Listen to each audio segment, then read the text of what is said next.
Hi, Laura. Hello, everyone. It is Cheryl Hickerson, the CEO of Females in Finance, and I am so excited about this presentation with my friend, my family, Tony Steuer, and he's going to be talking about the principles of financial wellness. Now, I have been telling everyone at Females in Finance for pretty much, I think, every week. I think it's every week. We're going big in financial wellness. We're going big in financial wellness. And because I believe in this so much, the work that we do, depending on how you're involved in financial services through risk management or planning or banking or whatever, it always comes down to families, individuals, business owners saying, am I going to be okay? And we have to have answers for those questions. And I think far too often, a lot of concentration is put into high net worth, ultra high net worth people, the complexities of the planning around that. But yet we're driving by everyday people in subdivisions, families, people that maybe are displaced, and they still have financial concerns that we need to be very cognizant of. So financial wellness is something that I know is near and dear to my heart, but very much so in Tony's world. And so much so, his work with Paperwork, they sponsor Females in Finance, and I am privileged to spend quite a bit of time with Tony, learning in this space alongside so many of you. So with that, I'm going to turn it over to Tony. You're up, and let's see what you got today. All righty. Well, welcome everyone. Thanks for joining me. It's great to see so many of my friends on this call. And, so as we get started, my thesis is that we can change the way that we think about money so we can all make smart money choices and take control of our financial lives. So as I was going through preparing this presentation, I was wrestling a little bit, should I be couching this presentation towards, how we work with our clients? Should I be couching it towards, us personally? And I decided that, it needs to be about us as well as our clients. It's just like the saying, physician, heal thyself. If we're not financially healthy and we don't have our own financial wellness, we really can't help others become financially healthy. So I think that as I go through this is, think about this for yourselves and think about this for your clients. So to get started, take a minute to think about what comes to mind when you think about money. Do you think of subjective things like peace of mind, having enough money for retirement, or are you thinking of objective things like deductibles and expense charges, or are you thinking about emotions like sad, angry, happy, frustrated? When we think of money, is those subjective and emotional things often comes to mind before we think of the objective things.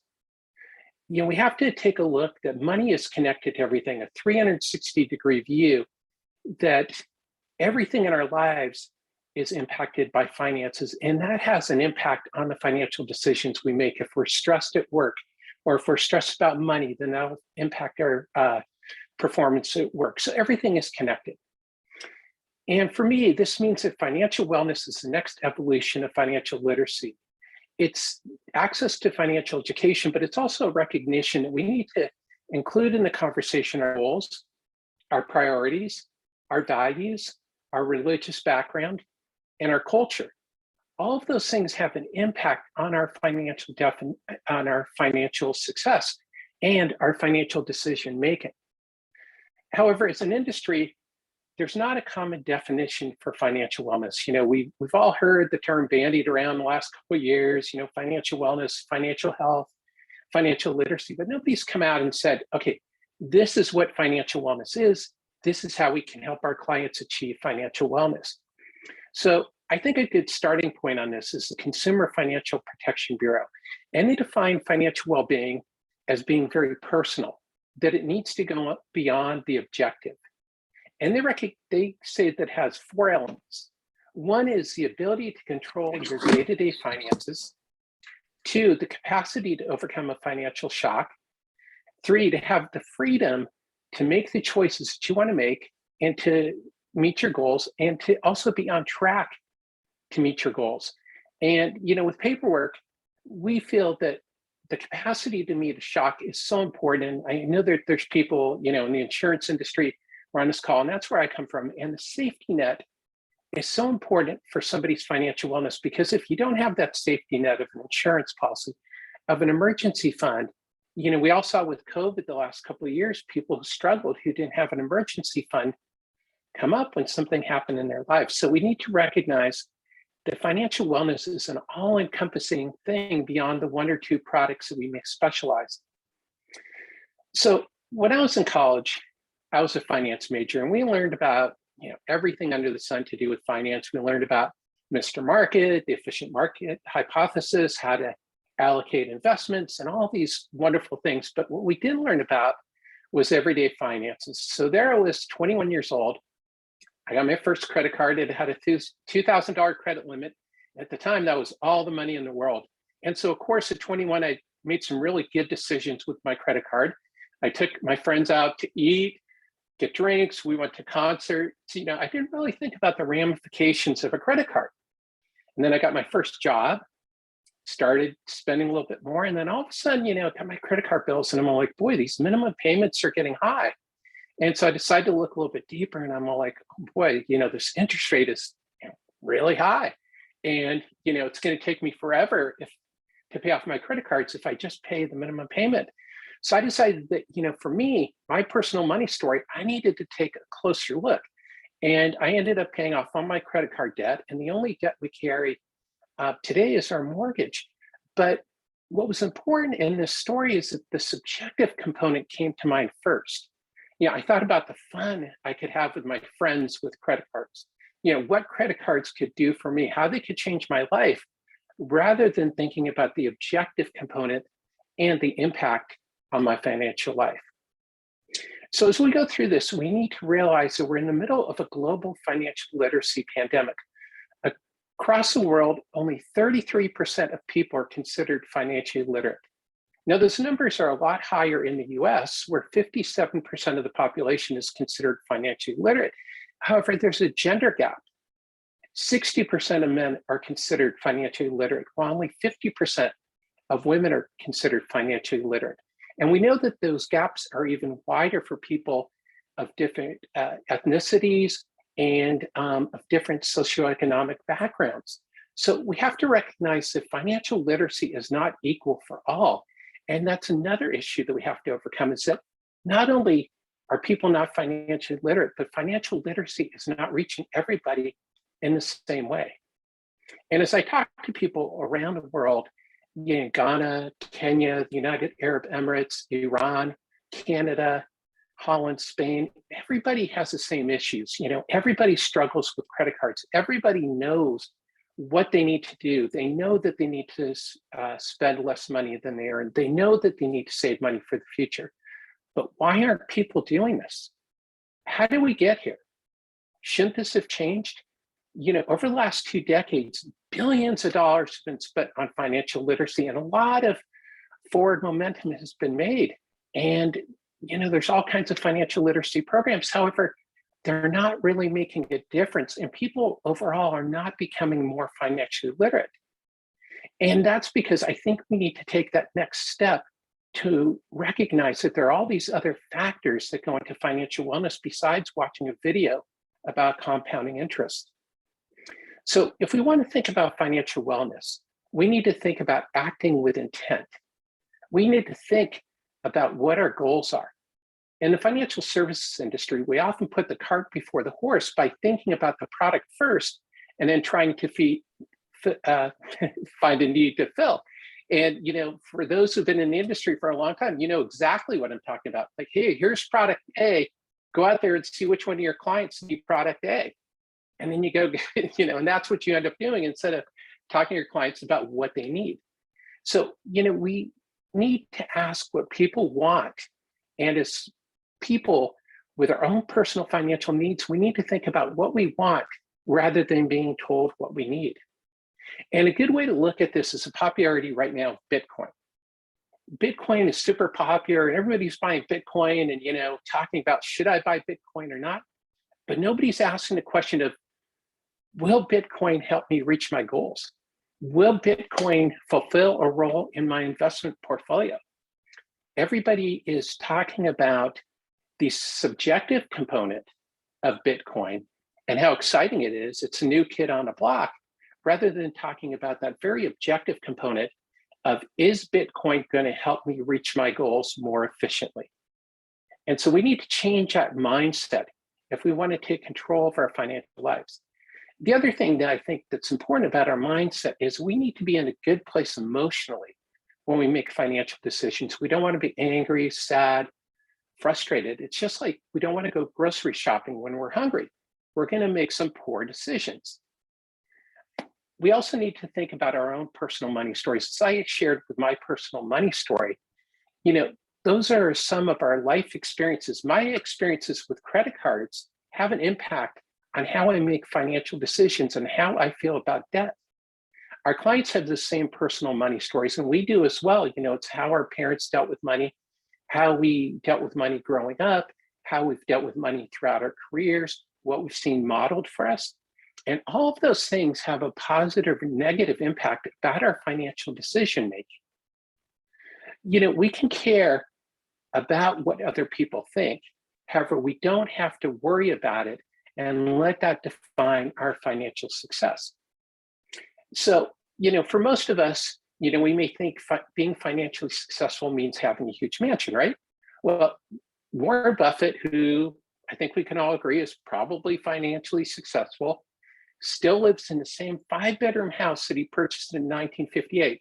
And I don't think Warren Buffett feels that he's not financially successful because he doesn't have a huge mansion. We have to accept that we all have our own personal definitions of financial success and not worry about other people's definitions of financial success. We need to be judgment free.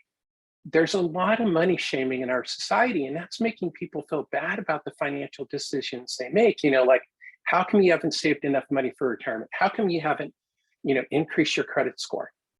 So here's a good example. My son has type 1 diabetes.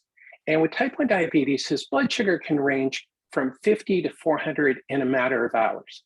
And what we're taught is that there's no good number or bad number. That what led up to that number is not really relevant at the point. The thing that's relevant is the adjustments that he makes to his blood sugar and what he does going forward. Maybe later on we can discuss what led him to that decision and to that blood sugar number, but that's not what's really important. And the same is true when you're looking at your retirement balance.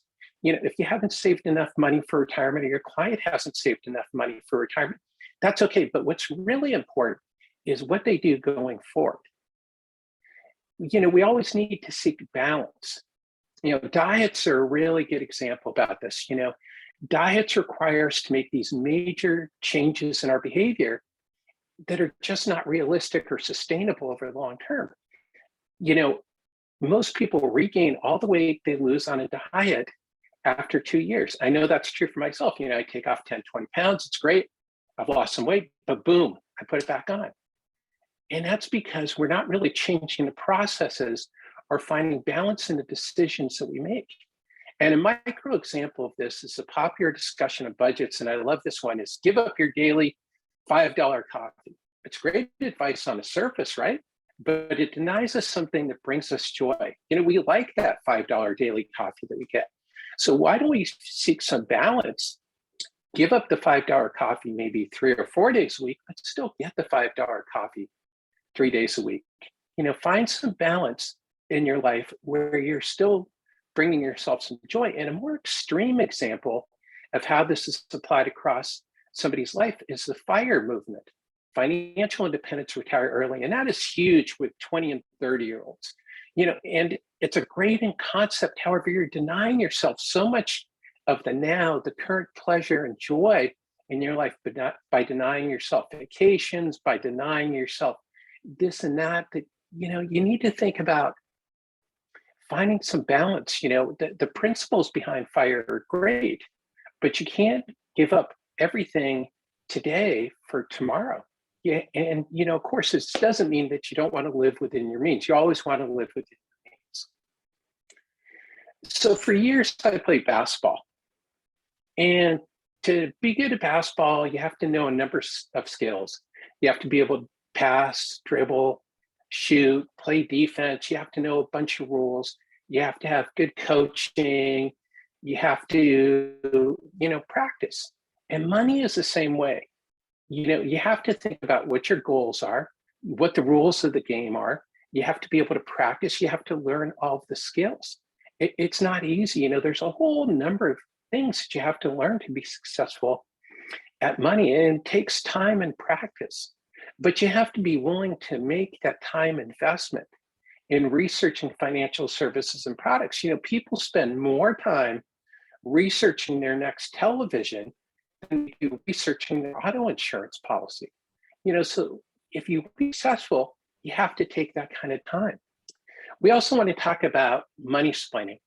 And the financial services industry does a masterful job of speaking to people, oftentimes in a condescending, oversimplified, complex, jargony way. And people feel ashamed and embarrassed that they don't know certain terms. And for those of us who've sat, with clients as an advisor or consultant, we know sometimes clients get embarrassed because they don't want to admit that they don't know what a term means. And it turns them off, and then they don't respond. They don't proceed with the next meeting. They don't proceed with getting a financial service or product. And it's because we're money splaining to them. So how do we overcome that? Is, as an advisor, by explaining things more carefully and in language that people use every day to your clients, but that also as consumers, when we're looking at a different financial service or product, because let's face it, most of us don't know every single financial service or product out there, that we have to take the time to learn the skills required to be successful with that financial service product and the rules. And that we always have the right to be treated fairly and respectfully by the financial services industry when looking at a financial service or product. We deserve to have an answer in clear language that we use every day. But we're also responsible ourselves, and we have to make smart and realistic decisions. If it sounds too good to be true, if you hear about something, I'll pick on Bitcoin for a second, like Dogecoin, which is based on a dog, which is, I don't know, maybe you need a Bored Ape NFT. If it sounds too good to be true, it probably is. Like, I think the fallen value of Jack Dorsey's first tweet felt like, I don't know, it was like $80,000 this week, and somebody paid several million for it 6 months ago. You have to make smart and realistic decisions with your money.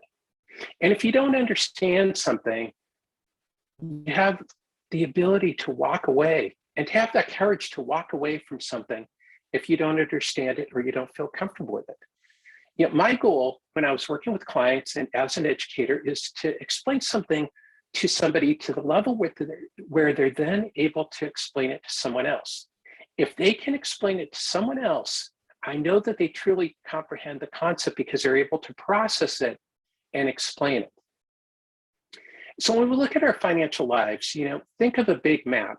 Like when you go somewhere, there's always a little dot on it that says you are here. And that little dot that says you are here is incredibly valuable, right? Because you have to know where you are in order to find out where you are going. It helps you plot out your course in relationship. However, when we think about our financial lives, it's like a big, huge puzzle. And there's puzzle pieces that are scattered all over. And you don't know where you are, of course, because there's puzzle pieces everywhere. There's no picture to follow. And so you have to start putting together that puzzle. You have to see how the different pieces of your financial life fit together. You have to see what pieces are missing from your financial life. And sometimes you have duplicate puzzle pieces, maybe overlapping insurance coverage, overlapping 401ks. You may have 5 401ks with 5 different employers.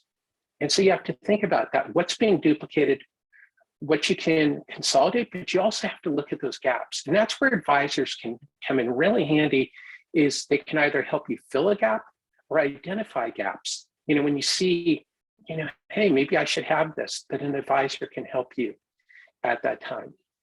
The other thing that I think is important about financial education is that it is super important. Knowledge is power, but we need financial education just in time. That is, we need it at the right time. A skill that we learned 10 years ago is going to be hard to put in place. We're going to forget about it, or our skills are going to get rusty. So we need to have that insight and education at the time that we're thinking about a product or service. But then we need to go a little bit further. We need to help people take action on those insights, know what steps to take. So, we need to go beyond the simple, so talking about life insurance is we need to go beyond how much life insurance do you need? What type of life insurance do you need, to talking about the full process? What's involved with underwriting? What's it going to take to get a life insurance policy? What's the policy delivery look like? What is the afterlife look like once you have the policy in place? What's it going to take to monitor the policy? We have to help people look at the whole process and put those insights into action to go beyond the calculator of how much life insurance do you need. We also have to recognize that we're all unique and that a product first approach is not going to work because we each have unique needs and goals and values. We also have to recognize that we always can have control over our financial life, that we have free choice. There's a wide selection of products and services out there, like mutual funds. There's thousands of mutual funds. So we have options and choices, and we have to evaluate those options and choices and make the right choices for us. John Wooden said, it's the little details that are vital. Little things make big things happen. And I believe that it's the details that are super important in our financial lives. So if we want to be more efficient in our financial lives, we can do two things. We can make more money, which is usually somewhat challenging for most of us, or we can watch our expenses. And to watch our expenses, that means that we need to go deeper and pay attention. We need to look for hidden expenses that could eat into our return. So for example, if you have two mortgages, one mortgage is 4% and the other mortgage is 3%.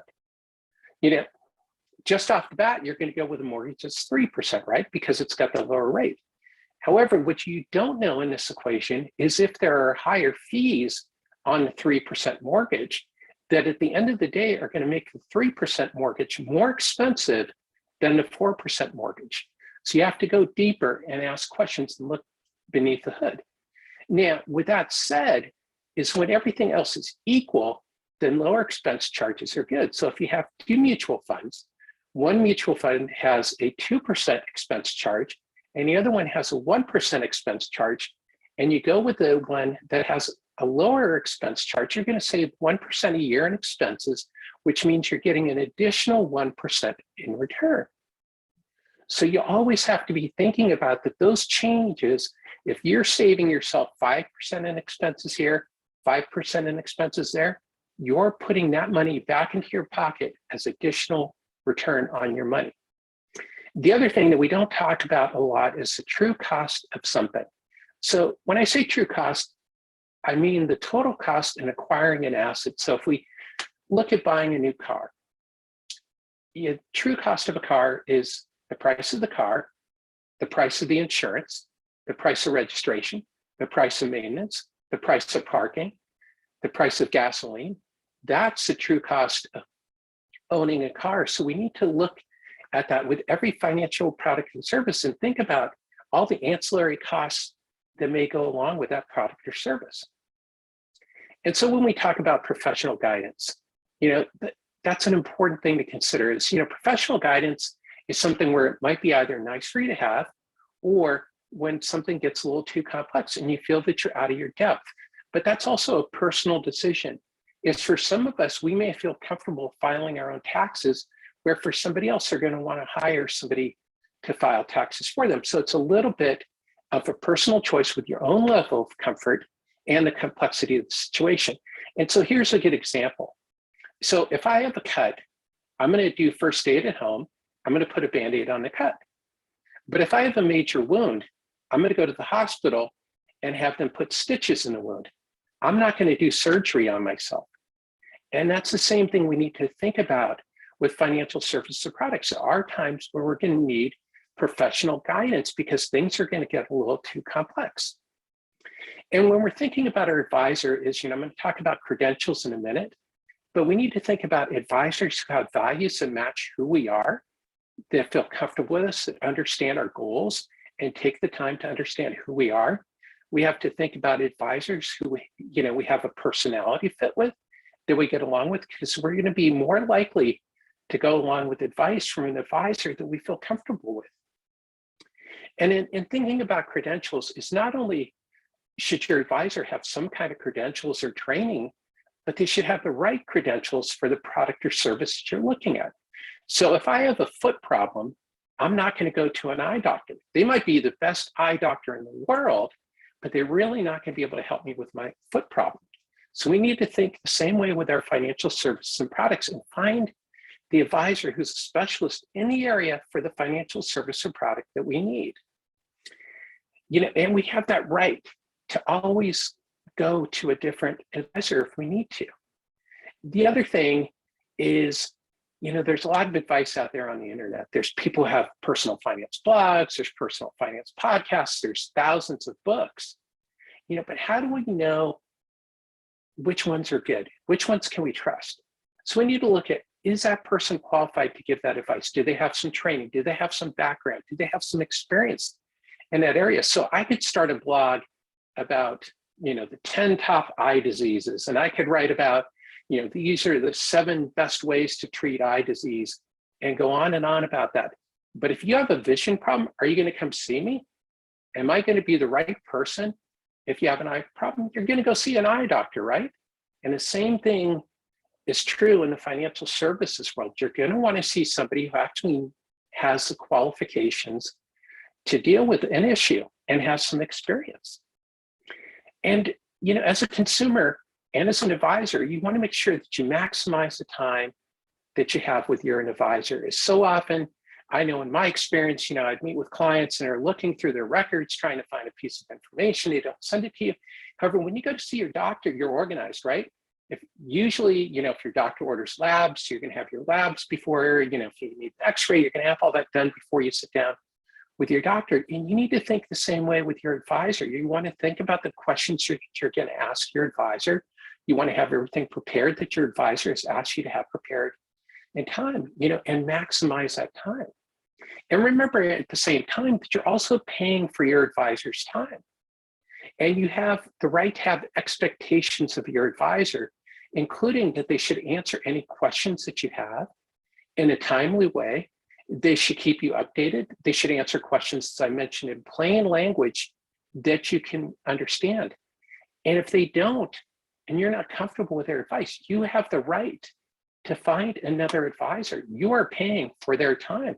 And advisors need to earn the right to work with their clients. The last thing I want to really talk about is that we have to recognize that financial wellness is a journey. We need to continue to monitor our journey. It's not a one-time only thing with every financial service and product. It's always a continuous journey. We need to have a system where we're continuing to review all areas of our financial life on an ongoing basis. And I've created a financial calendar, which you can find on my website, and where I go through every area of somebody's financial life over the course of a year. It includes estate planning, it includes insurance, it includes an investment policy statement. It's all an overview.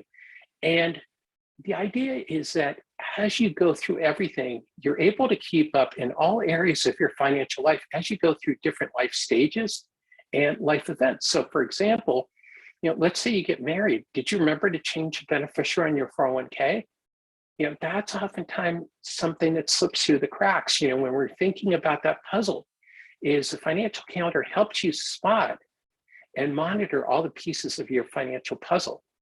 The other thing that we need to keep in mind is that products change and our lives change. And just because a financial product is a good fit at the time we purchase it, it may not be a good fit a year from now, 5 years from now, or 10 years from now. So we need to continue to review everything. And as we review everything, we want to do it on both a subjective and objective basis.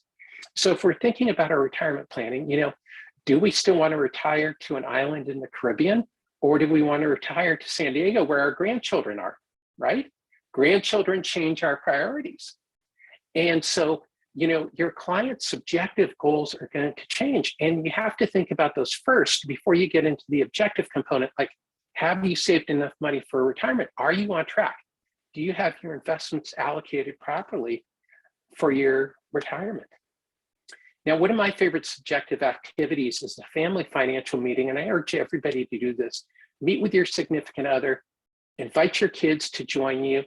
Talk about your budget. With the kids, maybe you don't have to get into all the details, but just talk to it so your kids start to have a positive money story. And you can talk about bigger budget items with your kids, like, do you have enough money to go to Disney World for a vacation? Or do you need to get new braces for one of the kids? Do you have that kind of money?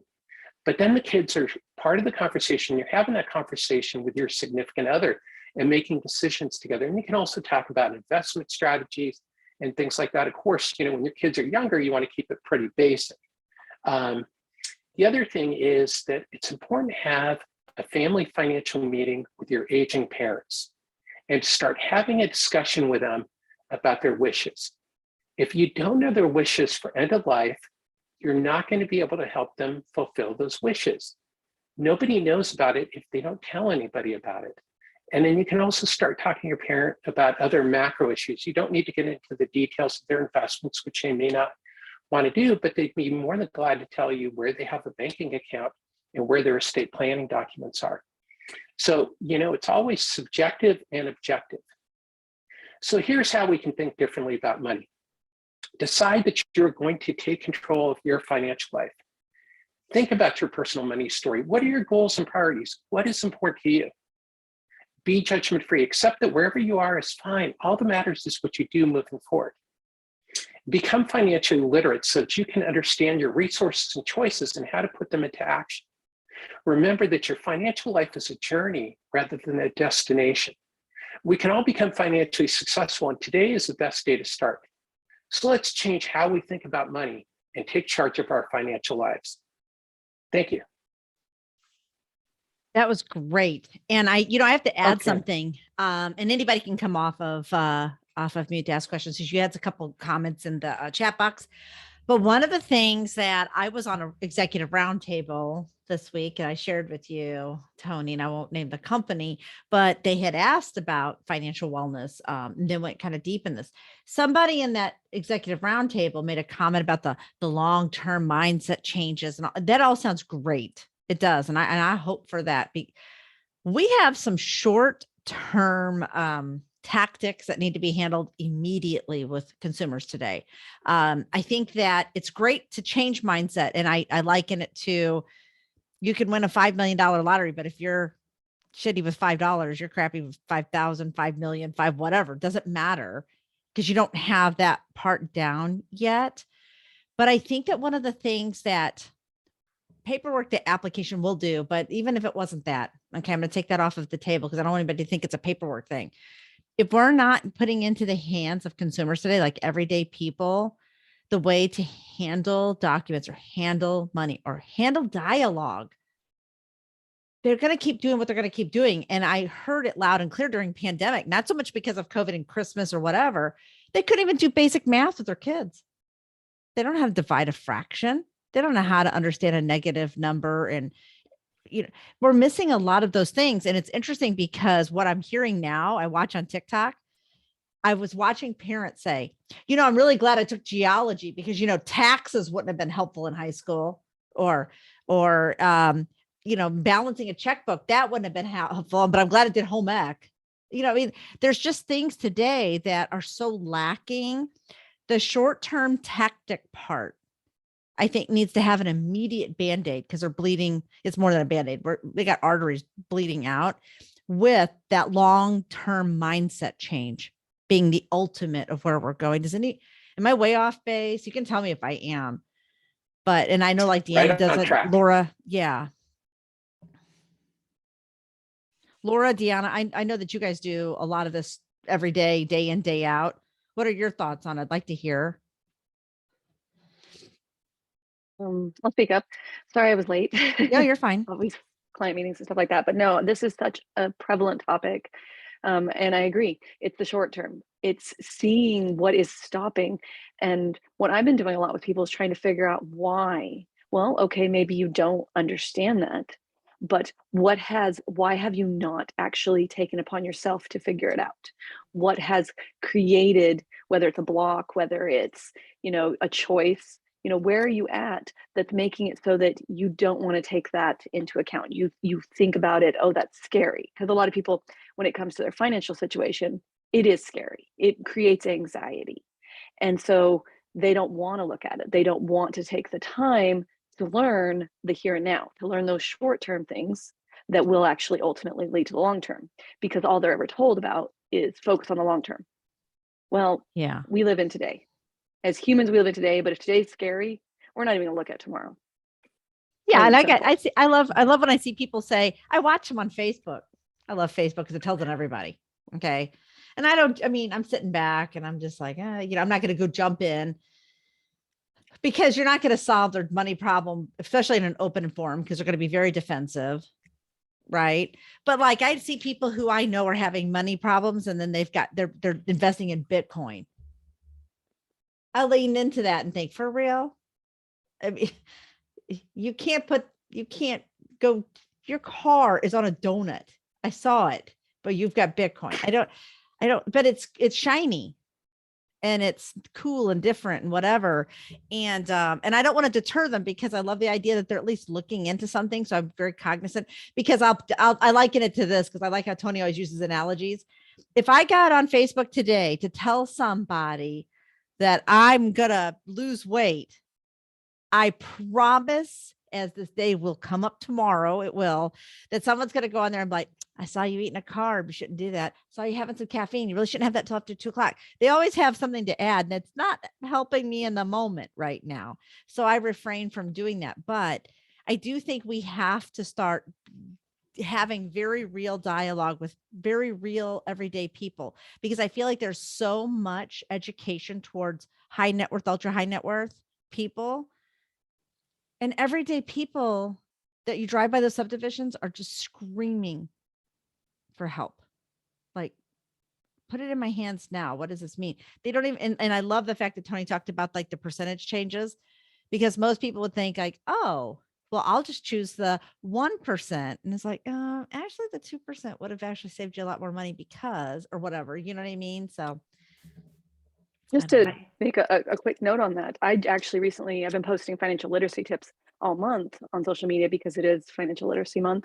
And one of my tips just the other day was get advice, but from the right person. Too many people go, where do they get their money advice? They get it from their grandpa or their brother or their best friend who has no expertise. And that's why they're in Bitcoin, because, oh, my brother told me to get in Bitcoin. Yeah. So I took get it a from the picture. right source. I live in a pretty small town outside of St. Louis. We have about 22,000 people. From my front door to the arch is like 22 minutes. So we're a little displaced from out there, but I promise right now, there is a old beat up truck. I took a picture of it because I was like, stop. I told my husband, I'm like, stop driving. I got to take a picture of this old beat up truck. And there's a wooden panel that they've hand painted by Bitcoin. I can't make this up. You know, I can't. And I was like, please stop. I've got to take a picture of this. Don't buy Bitcoin. Get yourself a truck that and I mean, I'm just like, oh my gosh, but we're so shiny object syndrome. And I love that Darnell put in here fast and quick money gratification instead of building a financial foundation.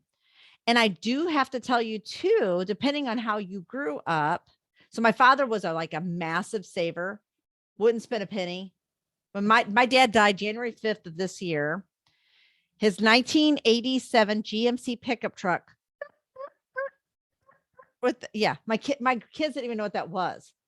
They're like, that's how you put the window down. I'm like, I promise you, if you do this, it'll go down in the door. They're like looking in the door, trying to find it. So funny. But he didn't see any need in buying a new truck because that one was paid. It was still running. But my dad lived on $1 million plus estate. And that's the Warren Buffett part, right? He just was saving, investing. He was doing all of that. He did teach me a lot of that. So I'm so lucky. I realize how lucky I am today. I'm so lucky. But he also taught me, he money shamed me a lot. Tony and I are friends, and we know that, we've had, so my father, I'd buy something. He'd be like, you're going to buy it on that? 1987 and a Swatch watch. Yes, I did, because I worked all summer to buy one. Thank you very much. I still have it to this very day, but that's a different point. but that's just it. And that gets in your mind. And now all of a sudden it's like, maybe I shouldn't buy this. Maybe I shouldn't buy that. So I think we've got a lot of that we're dealing with in trying to help everyday people. And that's why one of the things I love about Tony, he's very humble about it in his book. And I was going to grab it. It's on the over there, but he does give you it every month. He tells you what to talk about with your clients in his book every single month. It makes it so easy. Like, okay, well, this month we're going to talk about this, and this month we're going to talk about that. And I think that kind of helps for those who work with high net worth people to kind of come back, give back to your communities of, hey, let's have some real dialogue too. I think that's a really big one. And I stood, trust me, I died on that mountain on that executive roundtable yesterday that we're not helping everyday people enough because we're so focused on high net worth people. All right, I'm off my soapbox.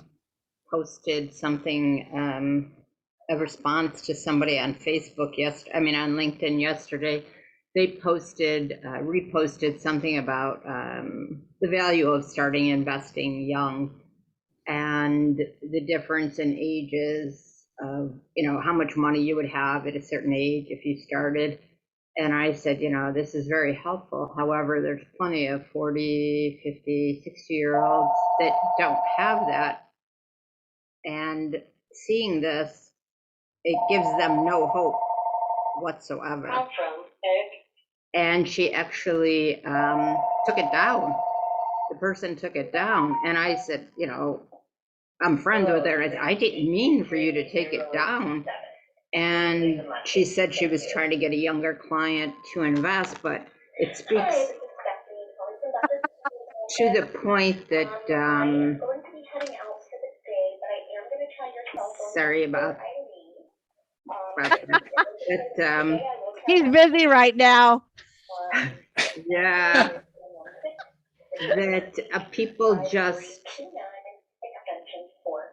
all the emphasis, like, if you say, okay, at 40, you should have X amount of dollars saved, and the 40-year-old person doesn't have it, you're not going to want to go see a financial planner and walk in with this amount of money when they're saying you should have X amount of money.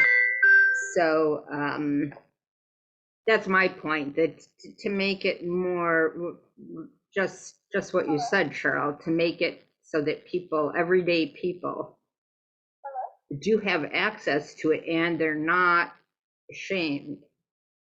Because people, if you're okay, well, you should have had this, you did this wrong, you did this wrong, and well, wherever they're at. Yeah, and I think we're hearing that a lot. You know what I mean? I think women hear it more than men too. I think you're just dingling and all over the place. It's a medical thing. Okay, I was like, she's got to go. So we'll do that. We'll move that. But I think it's going everywhere right now, that people are very quick to make a comment like that. And I do think that one of the things that is really true, Deanna, you just said it too, is that we're going, this is one of the things I tell advisors. I said, if you're going to teach to a particular clientele, include their friends, because I promise you, you can say whatever. And then they turn right to their best friend and go, well, what do you think, Holly? Holly doesn't know squat. I can say that Holly's my best friend, but I love you, Holly, if you watch us back, but she won't. But it's the truth. That would be not her area of expertise. And yet the very first thing we do is turn to the people who have no expertise in this and ask them, well, what do you think? So I think including those individuals in your marketing, messaging and stuff, like invite their friends to it too, kind of a thing. So financial wellness. So I was on LinkedIn. So Adam Holt, who owns Asset Map, he was talking about financial wellness. He believes that all finances need to be, accounted for, assets and things of that nature. And I made a comment that I said, you know what I think it is? I think financial planning is a current blip in the system. Financial wellness, financial educators, financial literacy, financial literacy and financial wellness app, however people want to define that, the coaching part, consulting part. I think that, and you know what they're doing? They're walking right by us like a Trojan horse. There's like, doop, doop, doop, doop. Like, you guys over there just keep fighting. We're just going to go over here and do this thing. And they are. And Adam's response was, well, I think they're a unicorn. And I'm like, well, pick your equestrian. I think that whatever it is, that is what's going to be the long-term mindset change. I wrote it down, is going to be whoever fills those shoes is getting that information out. But I don't know, maybe I'm way off base too, but Tony and I seem to always run around the same stories with this. Tony? Oh, I agree completely. I mean, I think financial coaches are so far ahead of the industry in so many ways, is because they're actually talking to clients about client goals and what clients want to achieve, rather than, again, like I mentioned, is, product first. Some of us go back to the 80s, and it was very much like with the wirehouses, like, here's a block of stock, go push this on your clients. Yeah. Going back that far. Kina, I'm sure you know what I'm talking about. Back in the old days. Absolutely. Those are the old days. The old days. And you know what? Yeah. I just did this. I made Julie McNeely laugh. She and I were talking in a call earlier. This is how I learned on one of these. Y'all remember? Okay, thank you, ladies, for the one shaking their head going, because you really got messed up. If this little thing got jammed, you were really messed up, friends. Your life was over. Or if it got wet, it was terrible. But I think in the end, I always tell everybody, or my pager, I still have it. Hey, this was the most expensive thing I ever owned at the time. And I kept it because I spent a lot of money on it. It still keeps time. That's about it. But I do think that, being around this a long time, I still feel as if the people who are doing the educational component, and I was at Riskalyze last fall, and Tony, you were there. Well, you were there at the end of it, but the session that I sat in about retirement readiness is woefully scary, how inadequately people are prepared for retirement.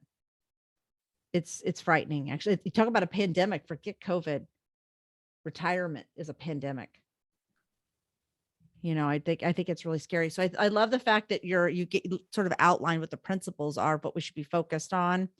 And I think continuing those dialogues, which we plan to do at Females of Finance, we will be opening up mastermind sessions starting on Monday. We'll have a whole tier that's just focused on, we have one on insurance, one on financial wellness, which Tony's leading. So these conversations can happen monthly, and in between the months, the education can continue. But I just really appreciate that you brought this conversation. And I think it's all the people on this call is very much on board, because I keep seeing lots of yes. You're all the people I want to hang out with every day, because my poor husband he hears about it every day. He does. He's like, you're going to talk to me about financial preparedness? I said, yes, I am. So is he financially prepared yet? You know we what? gotta talk to Daryl. Hey, I have to tell you, he stole your book. I told you that, remember? So Tony sent me his book, and it kept missing from my desk. And I'd look over and it was on his. I was like, what you doing? He goes, that thing is a really good book. So finally I had to go get my own, because he kept taking mine. That's true story. But when we were dating, he and I have only been married 3 years this year. And what it was that I loved the most was every Sunday night, he would go in and sit down and do his bills and go through his spreadsheets and check his accounts. And I told him, I said, you've never looked more attractive to me than right now when you're managing your money. And he's like, well, okay. And I said, no, not everybody does this, just so we're clear. I was very, I thought it was just me. And it was nice to commingle those two together, because we're both very, very aware of where money is or not, and make purchases based on or not what that looks like. So I think that would change a lot of families today. Talk about transformational. I think that's truly transformational. And I hate GoFundMe's, by the way, not because I love the idea of crowdsourcing. I hate the idea that somebody didn't understand how to prepare for an emergency, because they're going to happen. Every single person on this call, I could ask them to raise their hand if you know somebody who just up and died one day. And they do. We do. We're not invincible to that. So I love that. And I know Marie put a comment in. I was trying to scroll back while on here too. She had said on here, I agree and believe that this is the main reason people don't even meet with an advisor to begin with. She loves your no judgment point. A lot of my Super friends think important. it's for wealthy people. I get that a lot. Oh, that's for the wealthy people. I'm like, well, how did you think they got wealthy? They weren't wealthy when they started, probably. You got to get some help somewhere. But I think we also have to change our messaging too, that it is for all people. And a lot of times, who's standing out louder than everyone else are the ones dealing with the ultra high net worth. And I'll tell you where this came up, even at Females in Finance. We had an opportunity for everyday people to get access to like working on their wills, their trusts, their powers of attorney, their health directives, and a very high net worth attorney in the group scoffed. And I'm like, what are you, none of these people are your client. Are you going to go and help them for $400? No, stop. Because these people are just trying to stay in their home. They're not trying to set up a real estate investment trust, putting their guaranteed retainer, annuity trust in play. They don't even know what that stuff is. They're just trying to stay in the domicile, their home, where they're at. And so I think there's a huge disconnect there. And we need to make certain that the everyday people's voices are just a little louder than the ultra high net worth. Not only that, I think the diversity and equity and inclusion is super important. That's why I highlighted that difference between the genders in financial literacy. Oh, yeah. And then, as I mentioned, as you go into the racial breakdown, for financial literacy, it's still, just like financial services and products, it's only serving a small percentage of the population, the traditional financial literacy movement. Yeah. And so that's the other thing is that cultural component of it too. I know that, like, for example, there's a difference between how you probably grew up saving money and your wife grew up around money. My ex-husband was Middle Eastern, and I came in and they're like, what is she doing talking about this? And I'm like, oh no, I'm staying in the conversation. No one's going to take me out of the money dialogue. But they weren't so used to it was very uncomfortable culturally for Persians to talk about money out loud. And I had very vocal dialogue, to your point about the family financial meeting with the kids. My ex-husband was like, what are you doing? I said, they need to know. Something happens, they need to know what happens. And my father was very anti about the aging parent one. He did not want to have those dialogues with anybody. And so guess what? He died. And now it's like the mystery machine. Like we're climbing in it with Scooby-Doo every day to try to figure out what the next clue is, because he didn't want to have that conversation. I know. I feel like I told Daryl, I said, I'm going to put on my Velma outfit and go look over, because it's crazy what goes on out there. But I really appreciate this so much. I'm very passionate about it. Any final thoughts from anyone? You and too, Tony? I think everybody's heard enough from me. Well, I appreciate this and highly recommend your book. He won't say it. I'm gonna definitely do it. I gotta grab it. It's right here. I just had it out because I showed it to somebody else in the meeting before mine. This one here. This is great because every single month he gives you a checklist and tells you what to go through. And if you just use it as a marketing way to go through and have conversation, it totally takes care of that. Amazon, Tony, I don't know, you guys can figure that part out, but I love it. And for all of if you're not a member of Females in Finance, please join us. This is just an example of, we have so many of these kinds of dialogues every month. We try to have a lot of networking meetings, educational pieces to this. We're starting up the mastermind starting next week, which I'm really excited about. And look forward to knowing many of you. And if there's anything we can be doing, I didn't get to say at the top of the hour because you went right into it, but I was going to ask them to put their big ask out there. I have a saying, put your big ask out there. What do you need in 30, 60, 90 days to grow your practice? So you guys can all follow up with me and say, hey, Cheryl, I need this. Hey, Cheryl, I need that. Happy to help try to make some of those things happen. Laura, for example, has an ebook that she's working on right now, or she's finished and is ready, I think, now for people to join. Yeah. And Tony's got his books, and I always like hearing what you guys are working on, how we can help you out. So with that, I think we're still on time and we will close out a little bit early. Good to see your faces. And thank you again, Tony, for your help, paperwork support. You make it all happen. You're the magic. Thanks, everyone. All right. Take care of yourselves, friends. Bye now. Bye.